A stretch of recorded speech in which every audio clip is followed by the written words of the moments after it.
Hi J3, I'm back again and ready to read you chapter 15. I wrapped Miss Lara in the governor's cloak to stop her thrashing, and we settled into formation, prisoners at the centre of the long procession.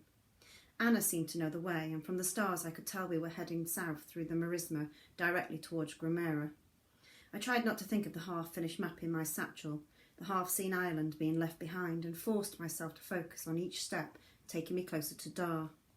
Whatever welcome met us in Grimera, I'd find a way to get him out of the Daedalo. In the darkness it was hard to tell how many banished there were. 50 at least, with cloth bags and vine nets of possessions lashed to their backs. All believing Chpt was real, believing that there was a ship in Grimera's harbour ready to take them away. How would they react to a border thick with guards, the ship burnt in the harbour? The governor's men had not told them, and though I was not sure whose side I was on, I didn't want to draw attention by telling them myself. Lupe didn't speak, whereas usually I couldn't get her to shut up. She was carrying herself rigidly, eyes fixed on her father's broad back. I put my free arm around her. "Why does he not speak to me?" she said, her voice barely a whisper. She sniffed and squeezed her eyes shut. "I thought things might have changed." I did not have an answer. The night was hauntingly clear. The stars revealed their places in constellations, and the moon's pull felt physical on my short hair.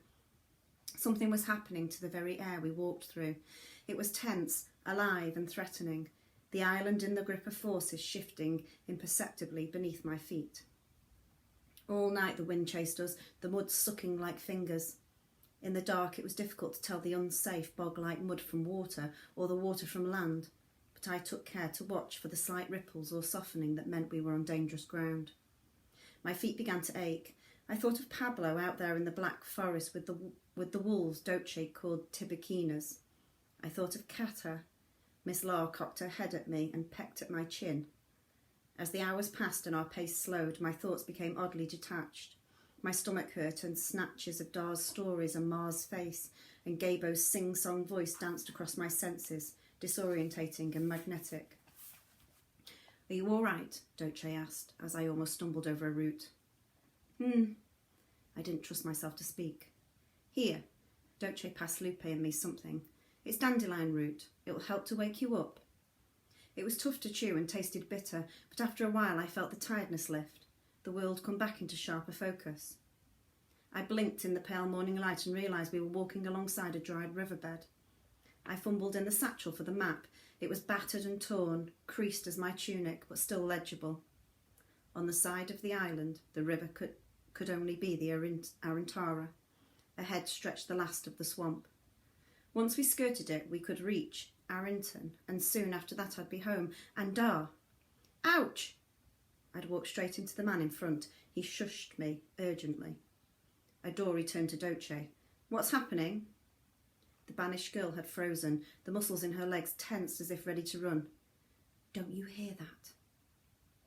I listened, rubbing my shin. I could hear nothing except the black trees rustling, but the other banished were as tense as Chpt, scanning the trees to our right.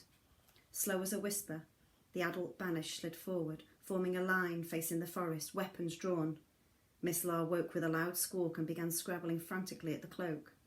I clenched her firmly under my arm, feeling the dandelion roots sending sparks through my blood, the energy turning to fear with every passing moment.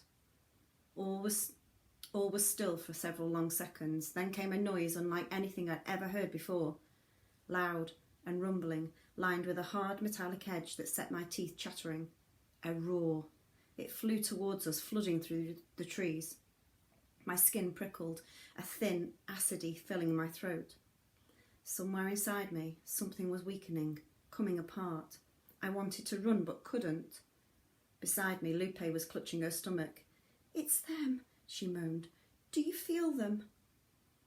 "They drive you out of yourself," said Chpt. "The tibiquinas." "But they're not real," said the governor. His tied hands trembled.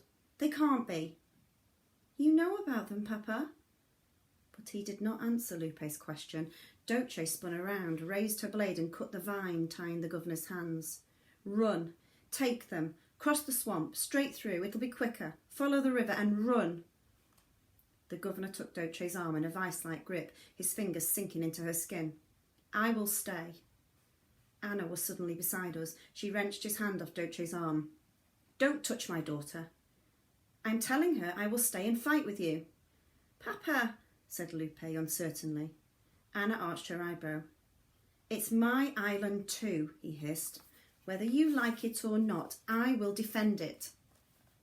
They regarded each other like two dogs circling before a fight. Then Anna took a blade from her belt and handed it to him.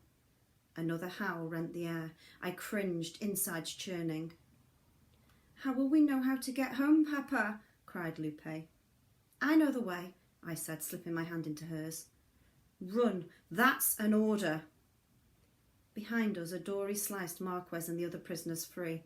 I expected them to run, but instead they accepted more swords from Anna and joined the line of banished facing the forest. Some of the younger banished were already fleeing. The noise came a third time through the dawn light. My stomach twisted. We can stay. We could help. Papa, I don't want to go without you, Lupe pleaded. Please come with us, Papa. But a dory only swept her into a tight embrace and said fiercely, Go, run fast, Lupe, and remember the locket. Lupe's face was wretched. You said not to open it until... Adori took the ring of keys from his belt and pressed them into her hand. You have to go now. He nodded at me. His hands had stopped trembling. Take care of her, Isabella. He pushed us away just as another roar cut through the trees, followed by a collective yell from the banished. I spun around to see them lifting their weapons like a thicket, Adori and Anna at the front, side by side as something monstrous broke through the tree line. High as a horse, covered in black matted fur, it moved on paws thick as tree trunks, flicking its terrible deep red eyes left and right. It was no wolf. It could only be a demon dog, a Tiburtina. It landed a few metres from the line of banished with a sound like a thunderclap. Its claws scraped the ground, leaving deep gouges in the dust. More howling came from the trees behind. More were coming. The governor, Anna and Marquez stood together. The other governor's men were bunched around them, blades drawn.